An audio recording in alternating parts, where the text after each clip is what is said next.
We are so excited to have Gianna Driver with us on our guest interview today. And Gianna has a really interesting storied career. She has nearly 2 decades of experience in HR and tech.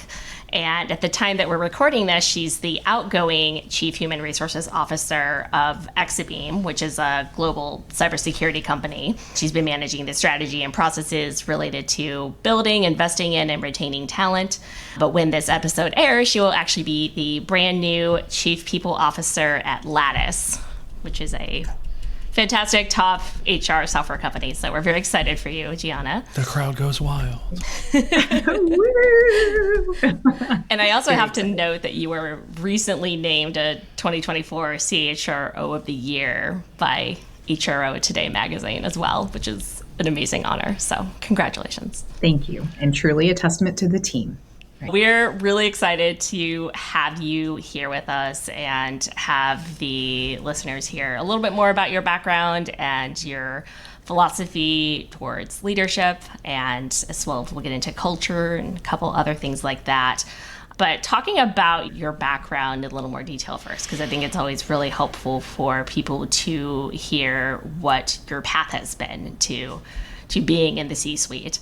I found it really interesting when I was doing research on this episode, learning a little bit about some of your early childhood and your mother's background and some of the influences that has had on you and your approach to leadership. Could you share a little bit more about that? I think it would be really interesting for our listeners to hear. Yeah, certainly. First of all, thank you so much for having me. And I'm super excited to be a part of this. So about my mother, we'll start there. She's from the Philippines, so I'm proudly Filipino American. And my mother immigrated as a mail order bride from the streets of Manila. So when you think about truly the American dream and wanting to have better opportunity, not so much for herself, but she wanted to have that for any future children she would have. So she marketed herself, and really the only marketable thing that she knew of at the time was herself. And so she signed up for a service and met my dad through that process and immigrated to a small town in East Texas. And that's where I grew up. Yeah, and it's really powerful to know that background.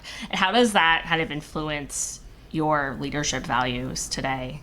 Yeah, it's one of those things where I'm not consciously thinking about this on a daily basis, but when I take a few moments to pause, step back, and reflect, that's when I realize the impact of my upbringing and my mother's, and then also my story. So I guess to elaborate a little bit more on the historical piece, and then to answer your question, when my mother came over, it was a short marriage to my father.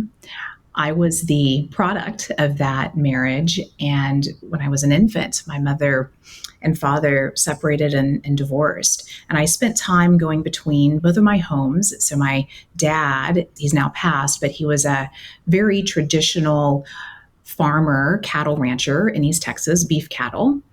And I spent part of my time with him. And then my mother is a janitor. And that was my experience with my mother. So I grew up with these very drastically different ideologies, cultures, influences, both very poor, I should add, and both very underprivileged, might be a word that we would use in today's vernacular. And I carry with me those roots. And in what I do today, I think ways that this manifests itself and shows up is when I approach groups of people, one-on-one, small teams, large teams, I don't think that I or anyone is better than anyone else.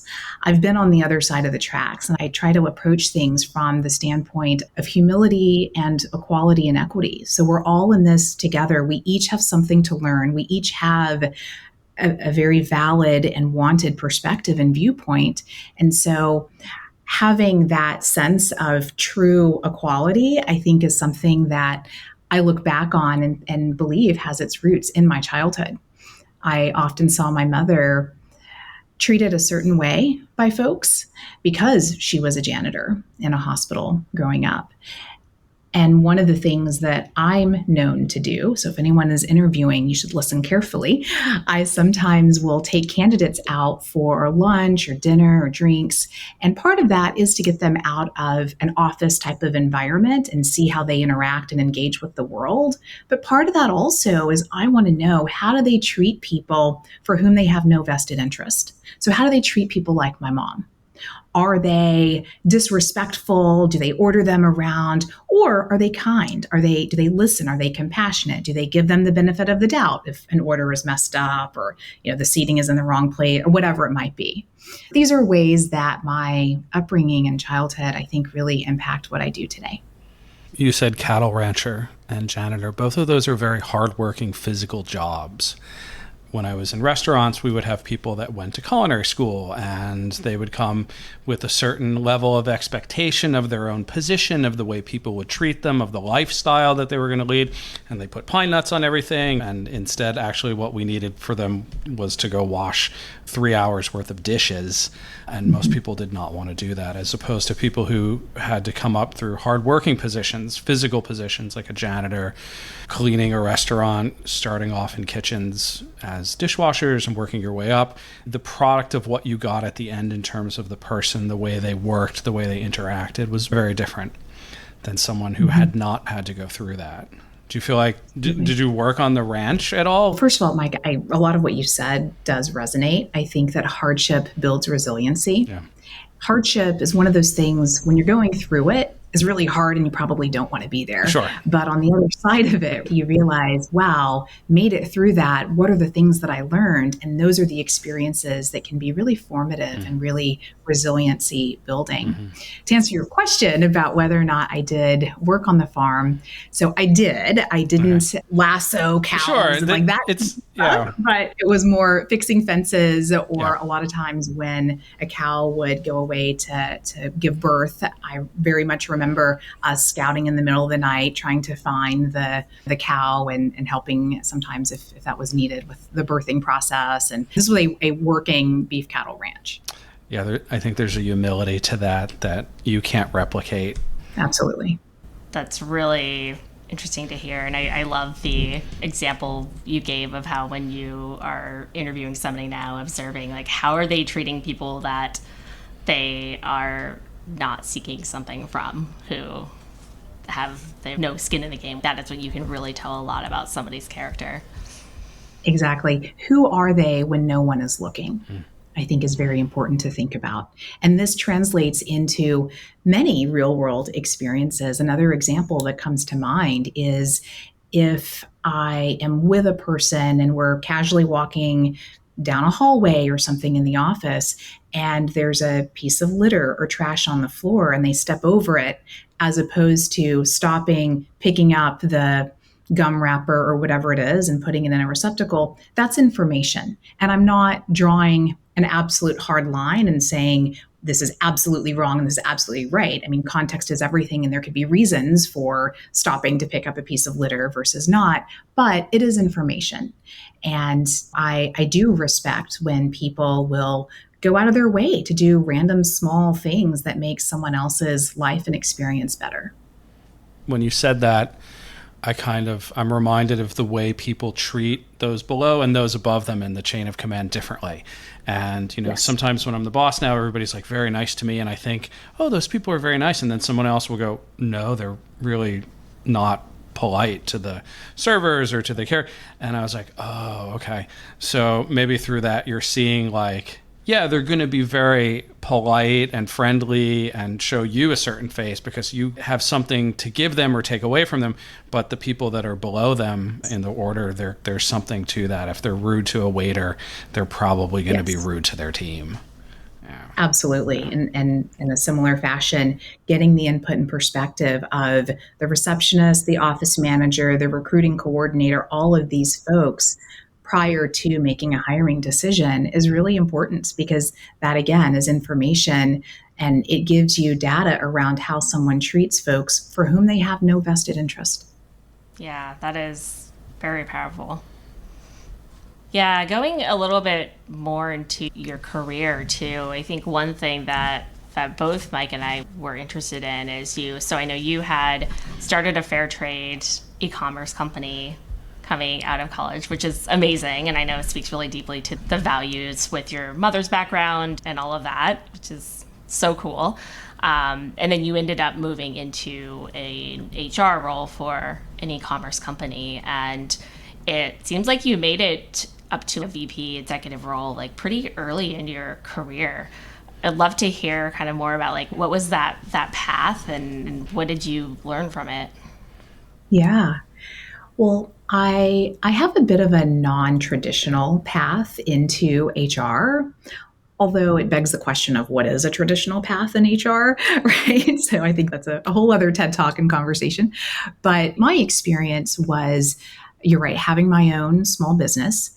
And in that process, I got a lot of data around the stuff I'm good at and I love doing, the things that give me energy, and goodness, the things that I'm really not good at, and the things that I need to rely on folks who have joy doing those things. So that was a very personal experience that was important because I think knowing yourself is critical to career success. So you're right. I ended up joining a startup e-commerce company. And when you're a company of 3, 4, 5 people big, you're not the HR person. You are one of a small group of operators. And it was only as we started to grow and expand that I realized that I naturally gravitated toward these things that are called human resources or people operations. So whether it was the hiring of folks or the mentorship, the performance management, all of those types of things are activities and areas that naturally felt right to me, and they gave me energy. And I also was getting a lot of positive feedback around that. So I think that being at the right place at the right time with the right opportunities sort of made for a really wonderful experience that, you're right, did culminate over the course of roughly 5, 6, 7 years into being a VP of HR, VP of people. And that was when I realized this thing that folks call HR really is my jam. This is the stuff that is this beautiful space, in my opinion, because you're mixing the emotional, human, sometimes messy stuff with the business, ROI, profit, bottom line driven stuff. And that intersection to me is really exciting. And as you're reflecting on your path and your various leadership roles you've had throughout the way, like what is one moment in your career that you really feel has helped shape who you are as a leader today? Whew, I could go multiple different directions with that question. And goodness, I'm just going to speak from my heart and try not to overthink this.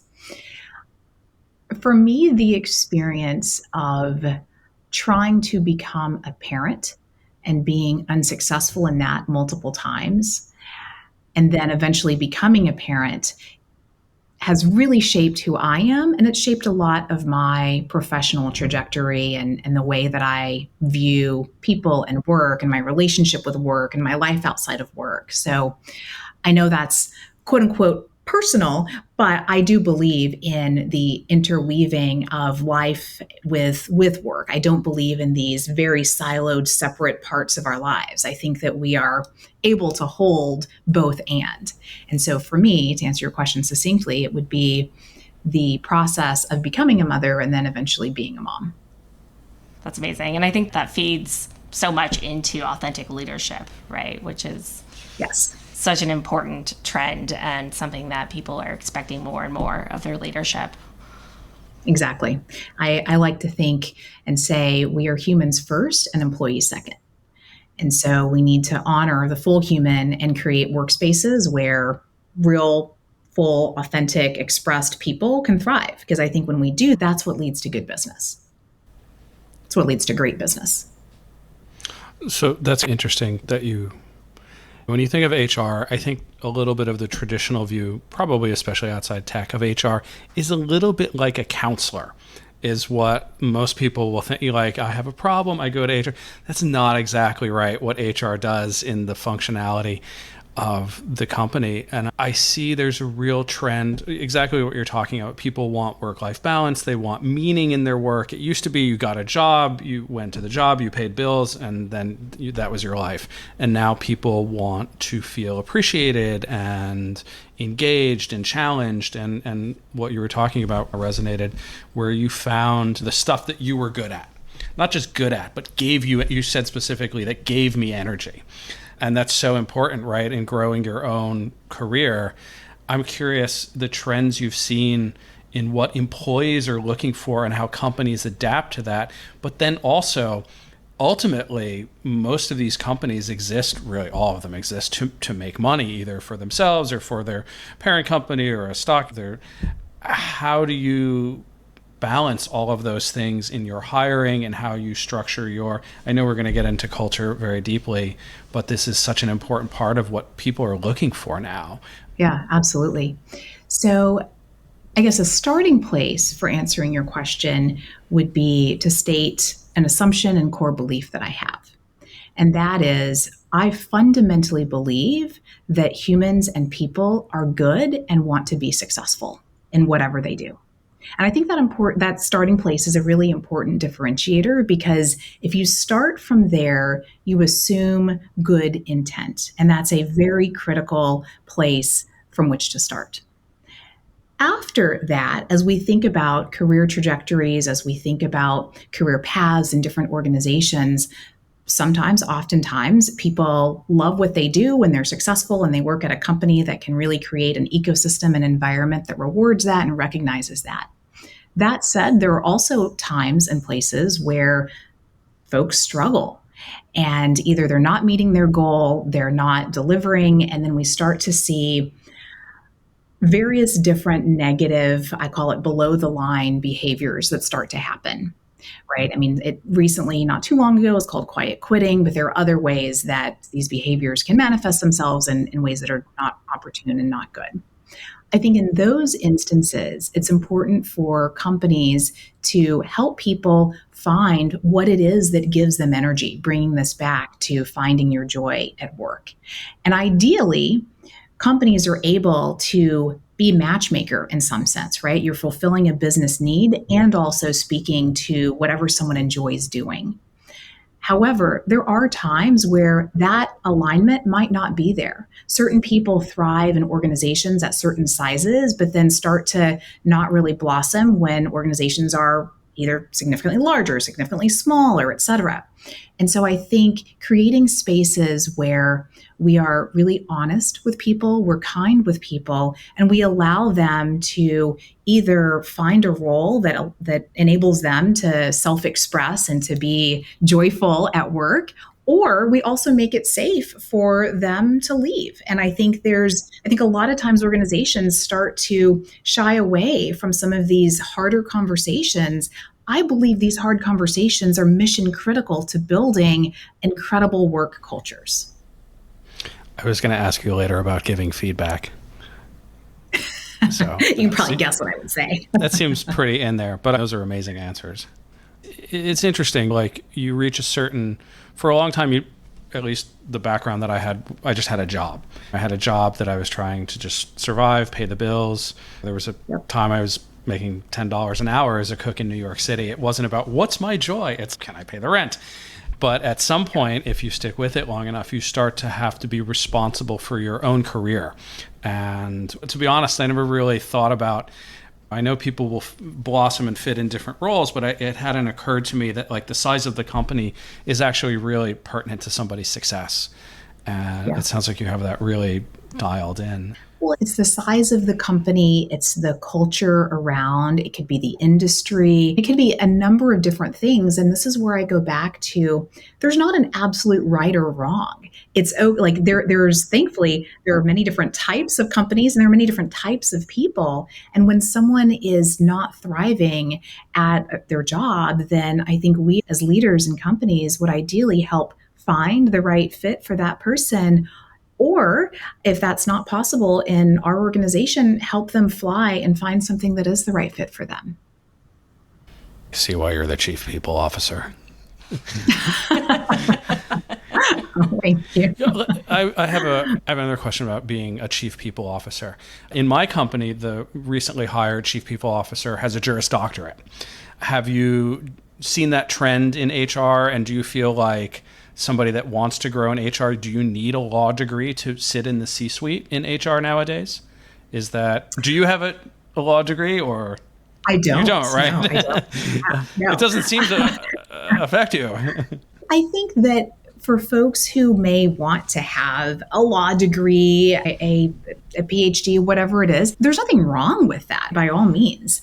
But I don't think that it's a rite of passage and prerequisite for being an effective enterprise level leader of people. Got it. Can be very helpful, but it's not mandatory to have. Got it.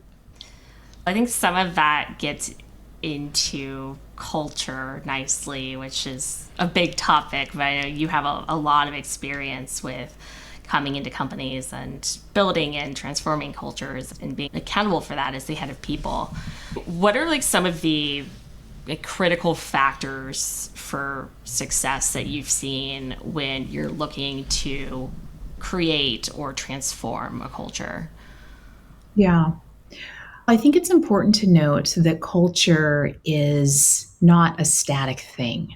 It's something that is present, whether you acknowledge it or not. Culture is present, and it evolves, it morphs, it lives and breathes and transforms as the various people that comprise an organization also shift and transform and go in and out of an organization, move upward and laterally throughout the company. And that's okay. I think that's part of the beauty of culture. I think having clarity around this is the culture we have. So naming and describing your culture is very important. And then also having focus groups and circles where you can say, here's the culture we aspire to have and be. And hopefully those things are relatively congruent. There could be instances, though, where maybe you got 3 out of 5 or 4 out of 5, but might need to work on some of these other things. So I'd say being very clear, first and foremost, about the culture you have and then the culture you want to be is really helpful in ultimately achieving that type of culture. And then once you have that framework, then there are other things I think we can add on. So for example, coming up with a matrix, a chart, a list, but basically being very clear about the behaviors and attributes that we want and that are important, and then also the ones that are not who we are and who we want to become. And then it's incumbent upon leaders to ultimately bear accountability for that. And that might mean if someone is not embodying the culture and the values that we have, having, again, kind, respectful, direct conversations about that, giving them an opportunity to succeed. But then if that's not ultimately what happens, then might not be the right fit anymore.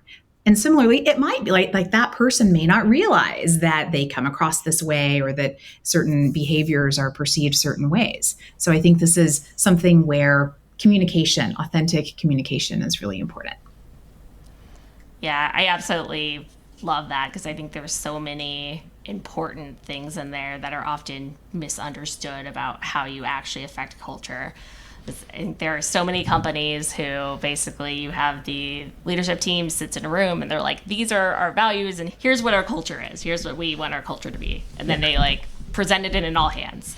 And then it's cool. This is our culture. And then that's as far as it goes. And relating it back to both what are the actual behaviors that this translates to, and then looking very carefully at leaders, especially, and how well they are embodying those values and that culture you've defined is so important. And it's hard, but it's so important. Right. I think also looking in the mirror and saying, who are we promoting? Right? It's not just the senior level leaders that matter. When you think about culture, every person at the organization impacts culture in some way. And so if someone is performing the work attributes and delivering on whether it's a sales number or target, an engineering product release milestone, like whatever it is, if someone is doing the functional aspects of their job, so the what is there, but the how is not there, then I think there needs to be a serious conversation about that person's promotability or not, because what you promote speaks volumes as to what you value and ultimately the culture you're creating. That word really resonated when you said it, behaviors. When we talk culture, I think people don't know what culture is, to be honest. I think they just, it's a buzzword. And when you talk about really sitting down and defining what are the attributes and what are the behaviors of culture, that's a deeper level that's going to get you a better result. What is the behavior? The attitudes, we just did a book review on boundaries for leaders, which is one of my favorite books. But like when you break it down, he talks about you get what you create and what you allow. And you have to consciously like create the culture and create the culture to drive to an objective, right? To whatever that objective is. You reverse engineer it. Yeah. And naming culture is really important. We have to be able to name it and articulate it and talk about it, because otherwise it's something that will be created unconsciously. And I think that's where we start to have things that are suboptimal when we're not truly being intentional about creating culture. Absolutely. Yeah, going into the what he says in Boundaries for Leaders about culture is what you create and what you allow. The talking about like who you promote that you talked about is so important too, because it's what are you rewarding? What are you tolerating? What are you rewarding? Yeah, that means so much beyond just what the words you're putting on the screen. Exactly. Well, that goes back. Everybody wants to feel valued, appreciated. They want an inclusive culture. You have to somehow achieve results while still having those attributes. And if you don't have them, Yeah, 100% agree. What kind of advice would you give to somebody who's coming into an organization that's known for not having great culture or having like retention issues? What are some of the things that you would recommend as a starting point to ultimately transform the culture? Well, the first thing I'd ask is, why are you joining that company? That's a fair question. If you're joining a company that you know has a reputation for high attrition and turnover and a poor culture, then perhaps think twice about joining that company would be my starting place. But I think the spirit of your question, to go there for a second, is I'd be really intentional about talking to folks about culture. One of the things in interview processes that I personally like to do is ask different people who are interviewers to describe and talk about the culture. And if I get drastically different answers, then that's a sign there's not a cohesive culture. I also think, now to answer your question more succinctly, I think this was Mother Teresa. It could have been someone else, but she said, this could have been Dr. Martin Luther King Jr. too. One of those, a very smart person from history, said, "Be the change you wish to see in the world." And I think that's true. So if you are in a work environment that's not ideal for whatever reason, first and foremost, make sure that you are exemplifying the culture and values that you believe in. Number two, I think, take accountability. Try to work with the people on your team, with leaders, folks throughout the organization, to start doing something about the culture and helping to make it better.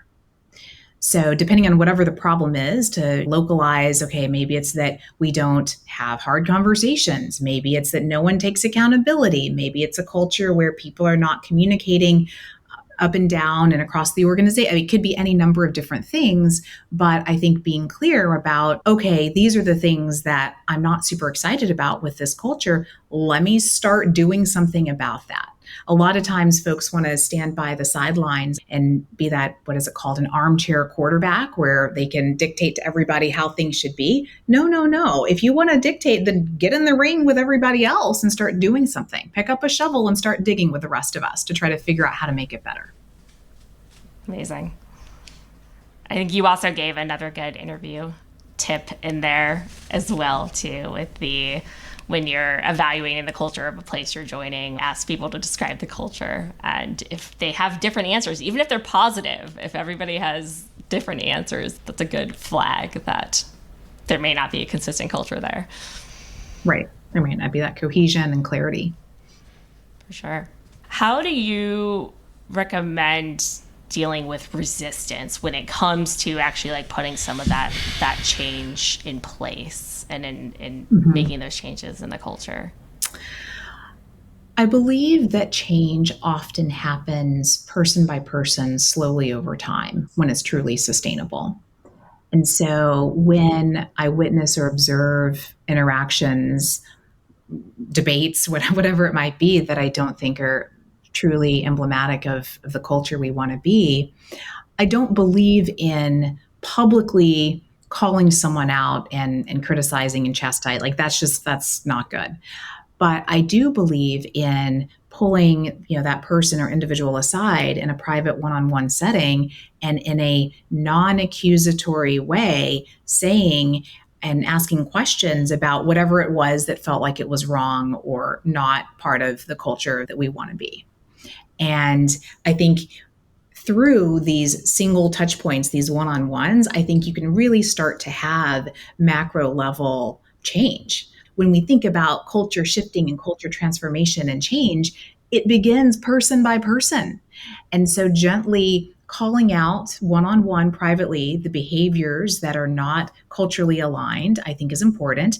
And similarly, celebrating publicly and praising the behaviors and cultural values that we want is also important. So I think both of those working in parallel help to start to really transform a culture.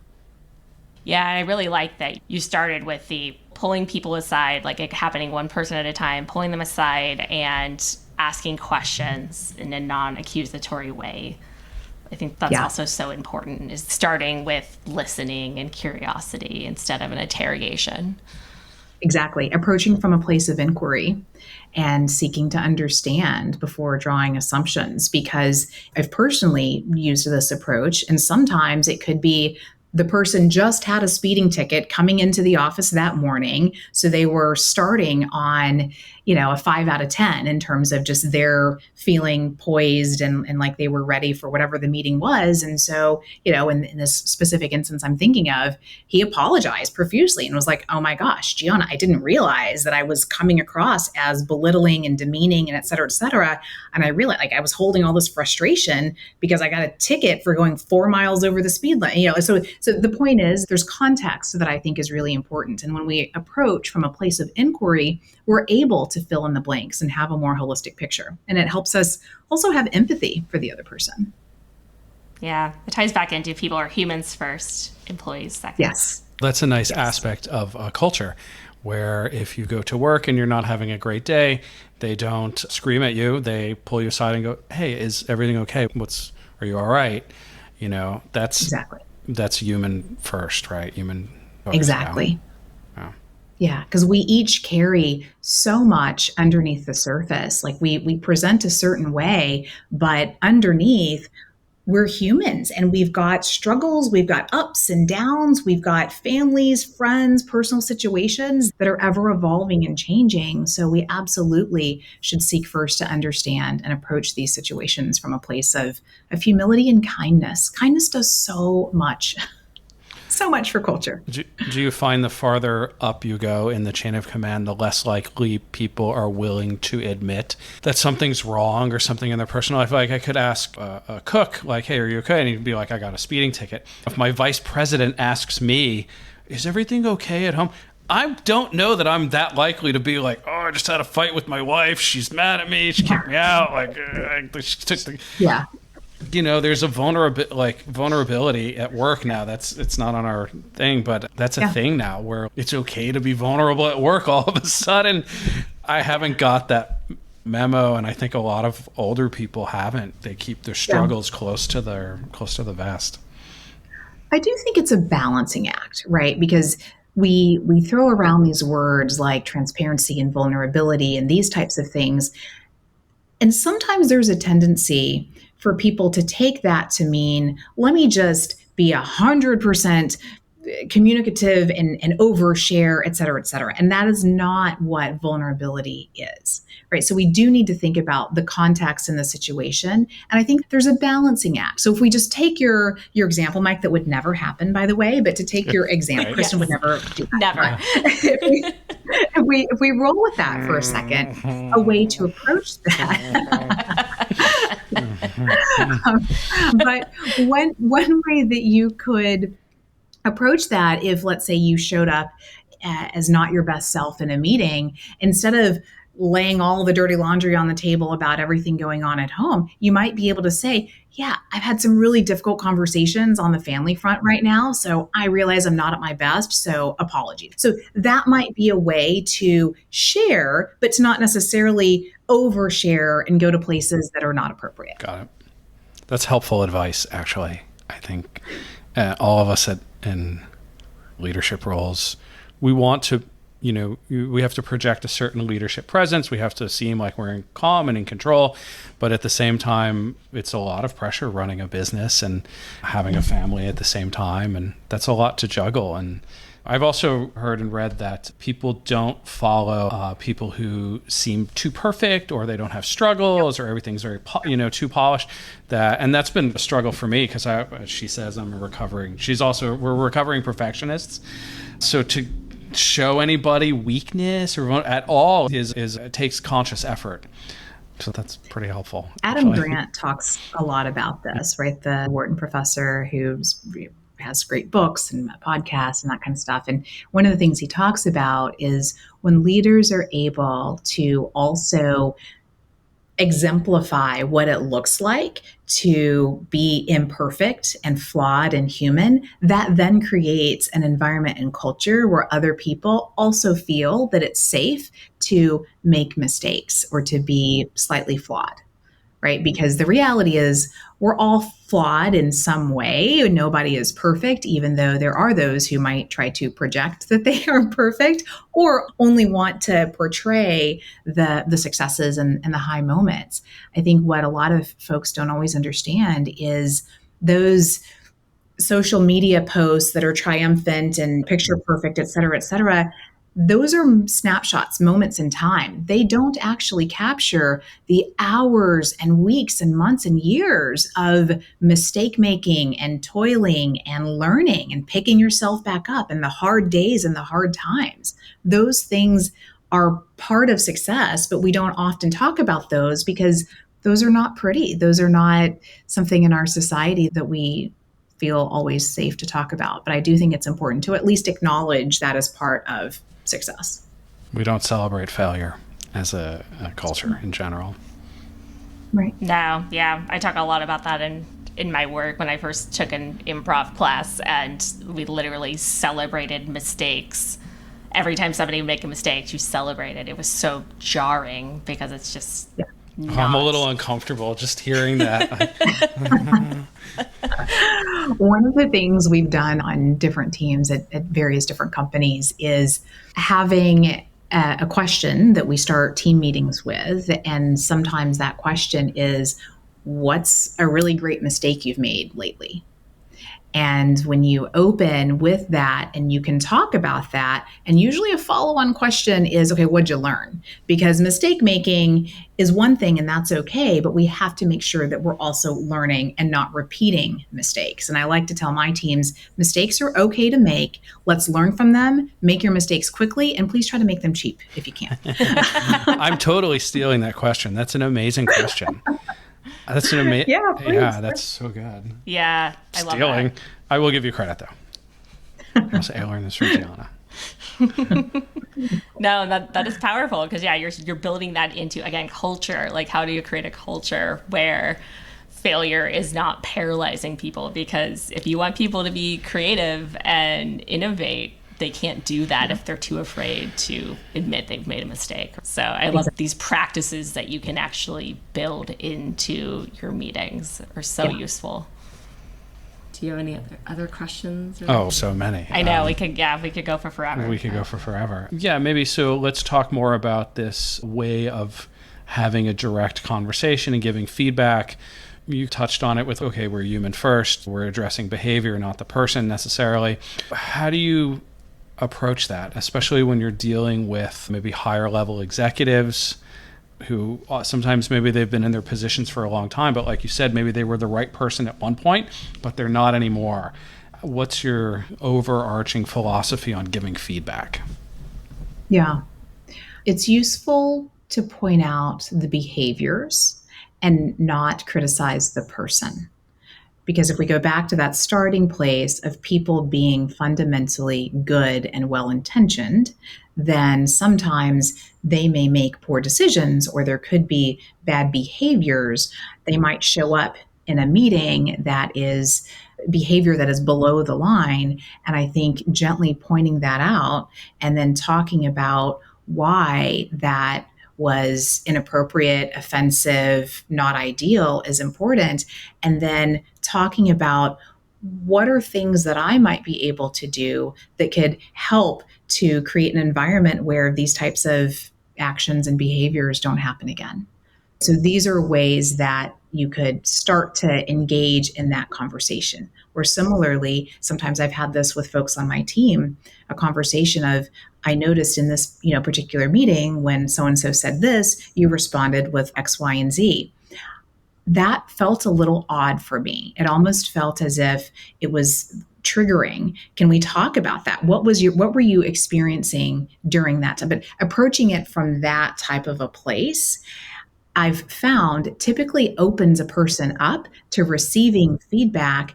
And it also helps to get everyone on the same page so that we're a team and we have a shared goal of creating this type of a culture, of achieving whatever this milestone is. And what can I do to help? Is there anything that I'm consciously, unconsciously, inadvertently doing that's creating an environment that is triggering for you, or an environment where you feel like that's how you want to respond? So approaching it from that place too, of let me also see if I can be in the action driver's seat with the person is helpful. That's nice. That's like a humble way of saying, am I doing something? Have I created a culture? Am I doing something in my leadership that is triggering you in this way? Generally, that seems like that will go over well. You do this for other people, right? So you have to self-manage yourself. And in your position too, do you feel like your more solid, humble background has made you more personally introspective or personally in tune with how you're showing up at work, that you're able to like self-modulate your behavior or kind of find out when maybe this is not your best day and adjust without having to have a visit to HR because you're HR? Yeah. Well, I would start by saying, Mike, I am highly flawed. Great, we all are. Highly flawed. I score very high on that flaw meter. I am constantly seeking feedback. Okay.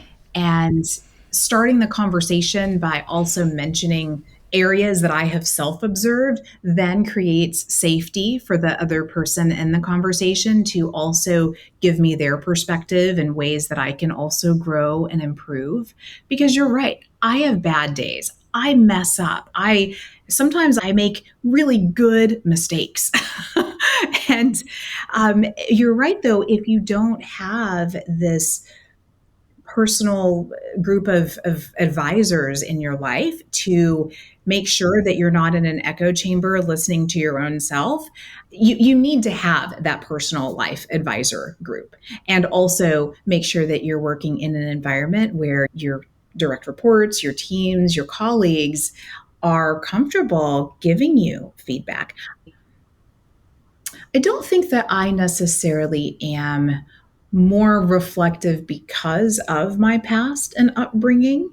I think, and that's debatable, of course, but I think that it's through reflection that I have come to understand my past and to be at peace with it and to truly accept it and to accept the gifts that it has given me, because it was a really hard life and upbringing, growing up in a women's shelter, growing up impoverished on welfare and food stamps. I mean, these are things that were incredibly formative, but super crazy hard to live through. So it's a reflective process that helps me make sense of it all. Well, thank you. Thank you so much, Gianna. This has been incredible. I really appreciate your vulnerability and talking about all these aspects of life and how because they all feed into leadership, because leaders are humans first and foremost. Is there anything else that we didn't really get into that you want to say, or any like parting words of advice for somebody who's really looking to make an impact as a leader on their organization? Yeah, I would go back to thinking about culture for a moment and thinking about where am I working? What is our culture? And perhaps most importantly, how am I impacting that culture? And is that who I want to be and how I want to show up and the type of leader and person that feels really right for me? Or do I want to make some tweaks and changes and know that there's not a bad answer in this? There's not an absolute right or wrong answer. This is a very personal type of process. And it starts by having an authentic conversation with ourselves to understand, okay, this is where I am and this is who I am and this is how I want to show up and how I want to be and what are different behaviors and stop mechanisms and things like that to ensure that I show up as my best self to the extent that I'm able every day. And yeah, you're going to make mistakes. You're going to have hard days, and that's okay. The cool thing is the sun's going to rise tomorrow and you'll have another chance tomorrow.